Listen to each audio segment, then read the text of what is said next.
donde la noche devoró al pueblo, o Maijpi Tuta Mijurcan Yacta, quechua sureño, la desaparición misteriosa. Bienvenidos a todos. Hola, soy George.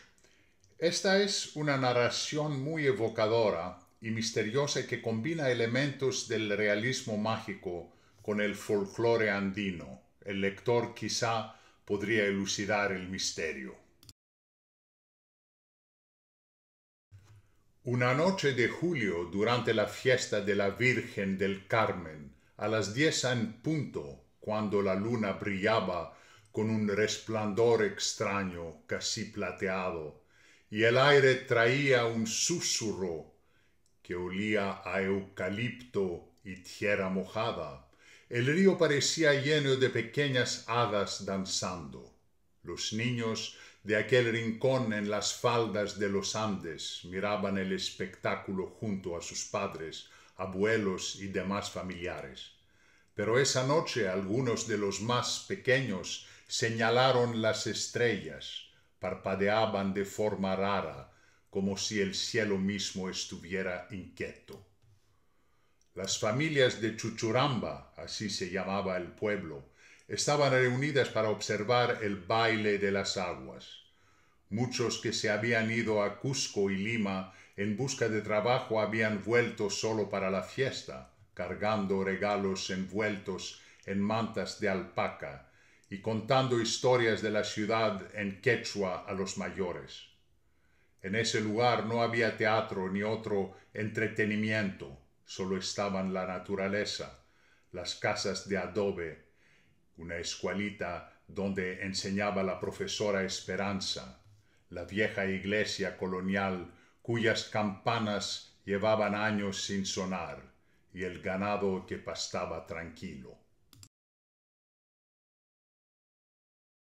Don Marcelino, el anciano más respetado del pueblo, llevaba tiempo notando cosas raras. No era solo que los jóvenes se marcharan, eso siempre había pasado, sino que familias enteras desaparecían sin dejar rastro.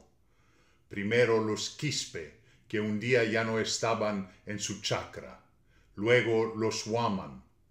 Las cosechas habían sido malas 3 años seguidos y los perros ladraban hacia las montañas al amanecer, como si olieran algo que nadie más podía percibir. Un grupo de campesinos estaba en la colina de Corimpampa, al otro lado del río, vestidos de fiesta, con bordados dorados, tambores de cuero de llama y velas de cera de abeja, cuyo aroma dulce impregnaba el aire.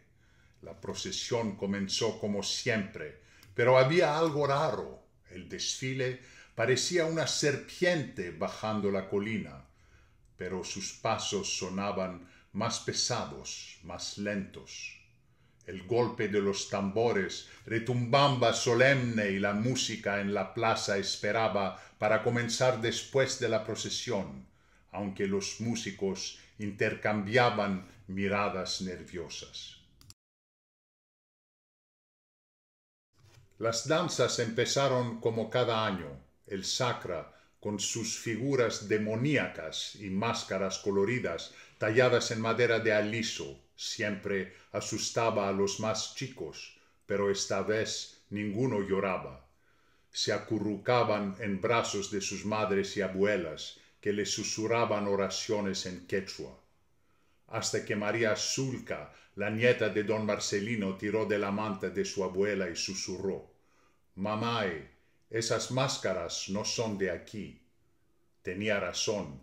Algunas parecían talladas en una madera negra desconocida, con ojos que brillaban como la hematita y bocas llenas de dientes filudos. Los danzantes que las llevaban se movían extraño, como si sus cuerpos fueran marionetas, y gritaban en un idioma que no era quechua, ni castellano, ni ninguna lengua que los viejos reconocieran. Don Marcelino se acercó a su compadre Eusebio, que conocía bien las tradiciones de toda la sierra. «¿Tú conoces esas máscaras, hermano?». le preguntó en voz baja. Eusebio negó lentamente, arrugando la frente. Nunca las vi, y mira cómo bailan, ni siguen el ritmo de nuestros tambores. El viento aumentó y trajo un olor metálico que inquietó a los caballos. Don Marcelino tomó su bastón y sin decir palabra cruzó el puente colgante que unía las orillas. Su familia lo vio alejarse, su poncho rojo ondeando en la brisa, sus pasos resonando sobre las tablas del puente. Nunca regresó. Su esposa, doña Carmen, lo llamó hasta quedarse sin voz, pero era como si la noche lo hubiera tragado junto con el eco de su nombre. Los ancianos decidieron entonces llevar la fiesta a la plaza, lejos del río y de esos extraños danzantes. Los aldeanos llegaron rápido, abrazando a los niños más pequeños. Tomás, el joven herrero, ya había encendido las fogatas y la música volvió a sonar, pero más apagada, más fría, como si nadie tuviera ganas reales de tocar. El viento soplaba fuerte y las llamas se agitaban, lanzando chispas que parecían seguir caminos imposibles. La atmósfera se volvió más rara aún.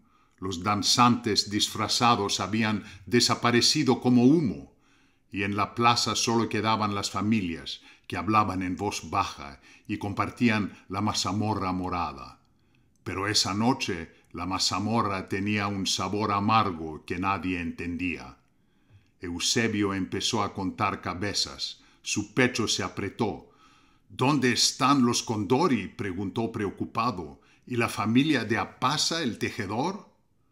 Almarú, un joven del pueblo, se acercó temblando, con los dientes castañeteando, más por miedo que por frío.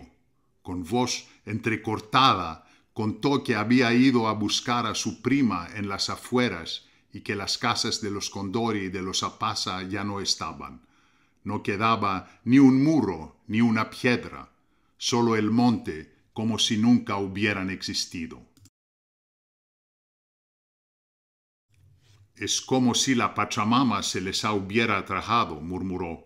Al decirlo, el viento pareció aullar más fuerte. Las llamas crecieron enormes y monstruosas y parecían dragones furiosos que lanzaban chispas doradas a las estrellas, que seguían parpadeando de forma extraña.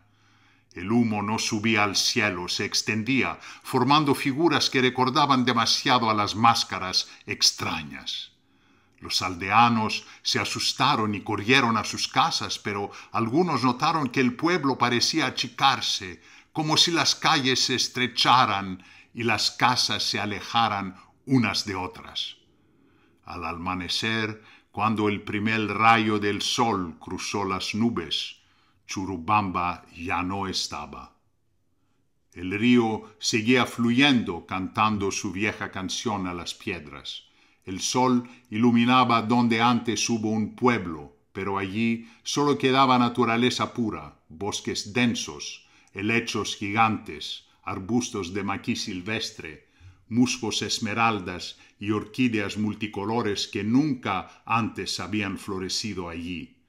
Cedros, alisos y laureles se erguían callados, como si sus ramas susurraran un lamento. Pero nada podía explicar qué había pasado aquella noche de julio, cuando la luna brilló demasiado plateada y las estrellas parecían bailar fuera de lugar. Epílogo. 20 años después, un equipo de antropólogos de la Universidad San Antonio Abad del Cusco llegó a esa zona siguiendo historias que hablaban de ruinas antiguas. El doctor Eduardo Vargas no encontró rastros de casas ni caminos, pero algo lo dejó intranquilo. Escribió en su diario: las orquídeas aquí crecen formando líneas y figuras que parecen seguir el trazado de calles. Los lugareños no vienen a este lugar. Hablan de Churubamba, un pueblo que desapareció una noche de julio. Los más viejos dicen que a veces, cuando sopla el viento sur, se escuchan tambores, y que hay máscaras extrañas talladas en la corteza de los árboles más antiguos. Los historiadores cuentan que en aquella época muchos pueblos de los Andes desaparecieron, que la migración vació comunidades enteras. Algunos teólogos dijeron que era una señal, la Virgen advirtiendo sobre el abandono de las tradiciones, pero nadie estaba seguro. Y la Biblia advertía como siempre con las palabras de Mateo capítulo 24, versículo 36. Pero de aquel día y hora nadie sabe, ni aun los ángeles de los cielos, sino solo mi Padre. Sin embargo, aún hoy, en las noches de julio, cuando la luna brilla de ese modo plateado, los arrieros que cruzan por ese valle juran escuchar zamboñas flotando en el viento. Algunos dicen que han visto luces bailando sobre el río, como si las hadas siguieran celebrando una fiesta eterna en un pueblo que ahora existe solo en la memoria de las montañas.